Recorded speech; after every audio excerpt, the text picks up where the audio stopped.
नमस्कार। आज के इस वीडियो में दैनिक जागरण के संपादकीय से 435 शब्दों के डिक्टेशन को हम लोग लेने वाले हैं।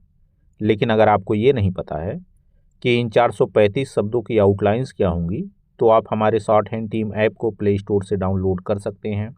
ऐप पर इस पूरे आर्टिकल को शॉर्ट हैंड यानी संकेत लिपि में ट्रांसलेट करके आपको दिया जाएगा।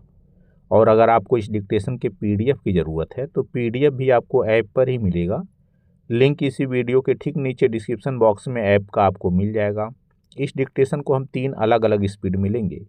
पहली बार में 70 की स्पीड में, दूसरी बार में 80 की स्पीड में, तो तीसरी और आखिरी बार में इसी डिक्टेशन को हम लोग 90 की स्पीड में लेने वाले हैं। तो 70 की स्पीड में आपका डिक्टेशन स्टार्ट होगा 5 सेकेंड के बाद। तब तक के लिए आप रेडी रहें।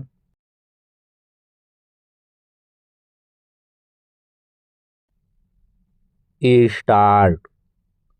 लंबे समय तक अस्थिरता अराजकता से जूझते रहे बांग्लादेश के चुनाव परिणाम इस देश को स्थिरता प्रदान करते दिख रहे हैं। इसका कारण यह है कि बांग्लादेश नेशनलिस्ट पार्टी यानी BNP सरकार बनाने के लिए आवश्यक सीटों से कहीं अधिक सीटें जीतने में सफल रही और उसके नेता एवं पूर्व प्रधानमंत्री खालिदा जिया के बेटे तारिक रहमान के प्रधानमंत्री बनने का रास्ता साफ हो गया। बांग्लादेश के चुनाव आम तौर पर शांतिपूर्ण रहे, लेकिन उन्हें निष्पक्ष नहीं कहा जा सकता क्योंकि पूर्व प्रधानमंत्री शेख हसीना की पार्टी अवामी लीग को प्रतिबंधित कर चुनाव लड़ने से रोक दिया गया। तथ्य यह भी है कि मुख्य विपक्षी दल के रूप में उभरी जमात-ए-इस्लामी चुनाव नतीजों को स्वीकार करने में आनाकानी करती दिख रही है। बांग्लादेश में हमेशा चुनावों की निष्पक्षता को लेकर सवाल उठते रहे हैं, चूंकि कट्टरपंथी और पाकिस्तान परस्त जमात-ए-इस्लामी परास्त हो गई। इसलिए भारत राहत की सांस ले सकता है, लेकिन यह ध्यान रहे कि उसे उम्मीद से कहीं अधिक सीटें मिलीं।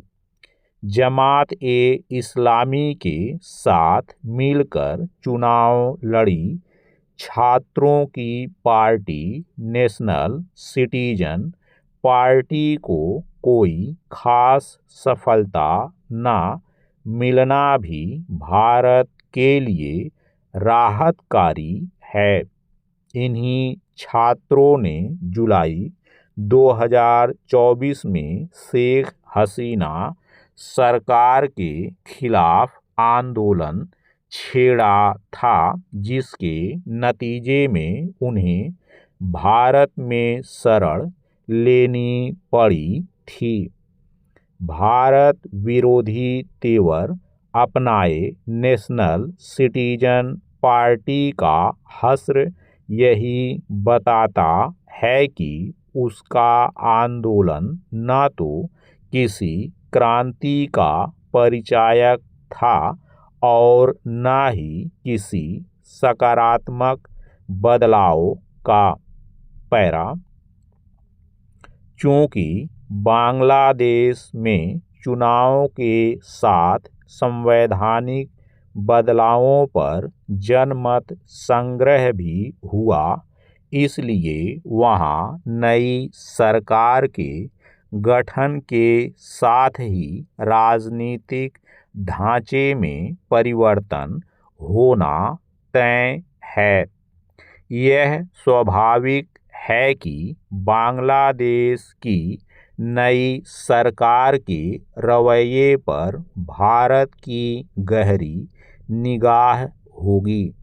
भारत को न केवल यह देखना होगा कि बांग्लादेश की नई सरकार उसके हितों के प्रति संवेदनशीलता का परिचय देती है या नहीं, बल्कि यह भी कि वह कट्टरपंथियों समेत अन्य भारत विरोधी तत्वों पर लगाम लगाती है या नहीं। भारत को यह तो खास तौर पर देखना होगा कि इस पड़ोसी देश में हिंदुओं का दमन रुकता है या नहीं। बांग्लादेश की नई सरकार को यह सुनिश्चित करना होगा कि उसके यहाँ पूर्वोत्तर भारत के विद्रोही गुटों को शरण न मिले। भारत की चिंता का विषय यह भी रहा है कि मोहम्मद यूनुस की अंतरिम सरकार के समय बांग्लादेश की पाकिस्तान से निकटता अप्रत्याशित तरीके से बढ़ी। यदि यह निकटता कम नहीं हुई तो भारत के साथ खुद बांग्लादेश के लिए खतरा बढ़ेगा। बांग्लादेश को यह भूलना नहीं चाहिए कि उसे पाकिस्तान की बर्बरता से मुक्ति और आज़ादी भारत के सहयोग से ही मिली थी। स्टॉप।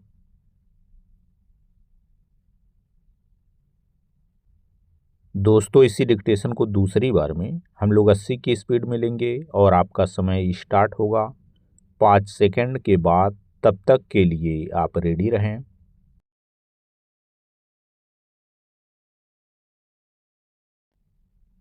स्टार्ट।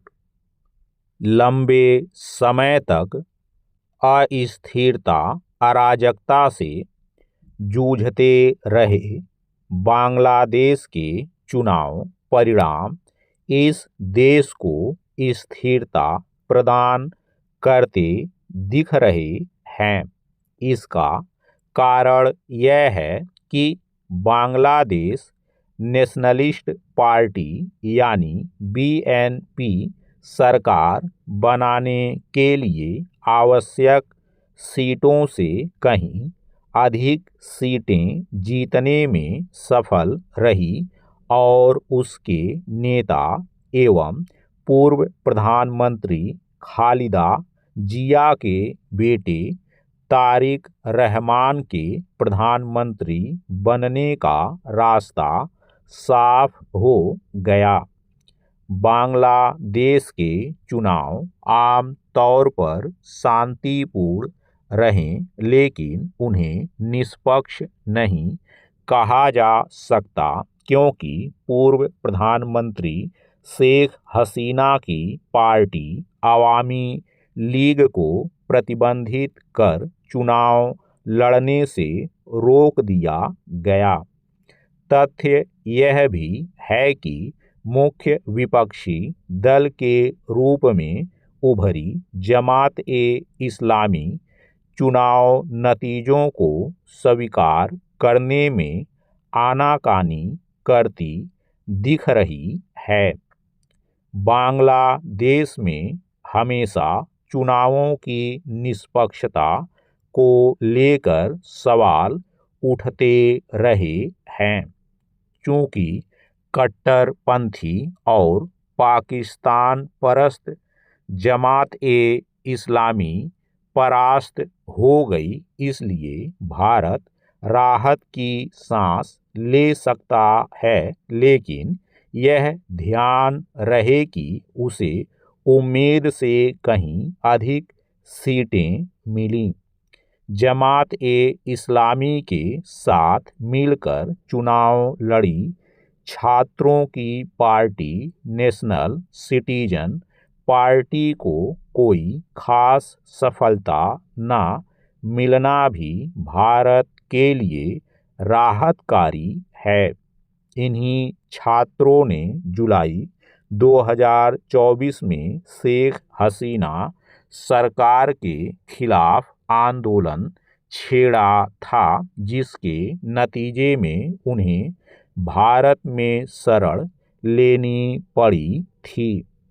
भारत विरोधी तेवर अपनाए नेशनल सिटीजन पार्टी का हश्र यही बताता है कि उसका आंदोलन न तो किसी क्रांति का परिचायक था और न ही किसी सकारात्मक बदलाव का।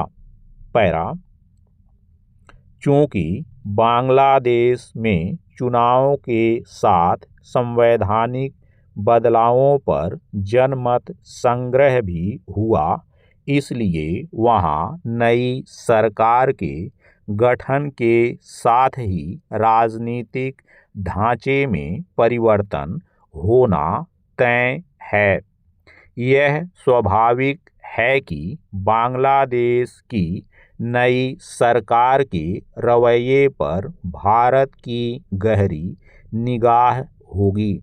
भारत को न केवल यह देखना होगा कि बांग्लादेश की नई सरकार उसके हितों के प्रति संवेदनशीलता का परिचय देती है या नहीं, बल्कि यह भी कि वह कट्टरपंथियों समेत अन्य भारत विरोधी तत्वों पर लगाम लगाती है या नहीं।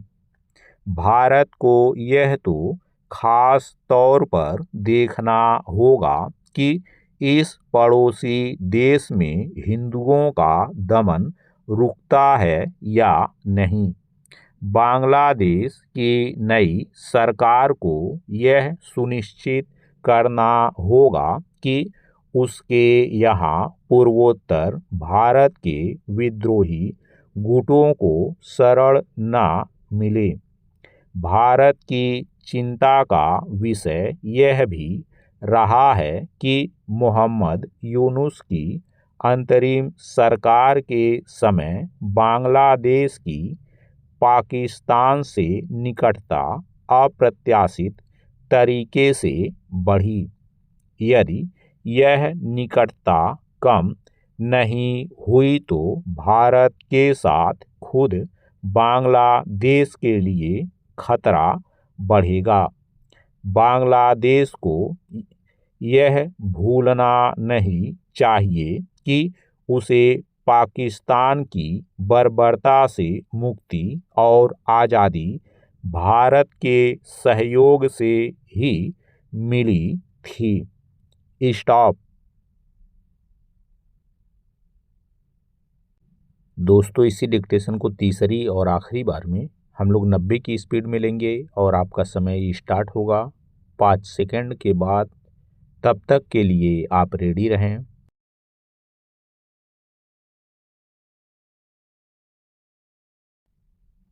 स्टार्ट।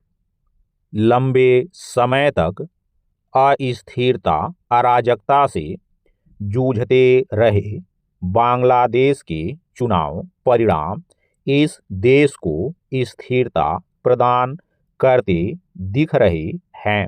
इसका कारण यह है कि बांग्लादेश नेशनलिस्ट पार्टी यानी बीएनपी सरकार बनाने के लिए आवश्यक सीटों से कहीं अधिक सीटें जीतने में सफल रही और उसके नेता एवं पूर्व प्रधानमंत्री खालिदा जिया के बेटे तारिक रहमान के प्रधानमंत्री बनने का रास्ता साफ हो गया।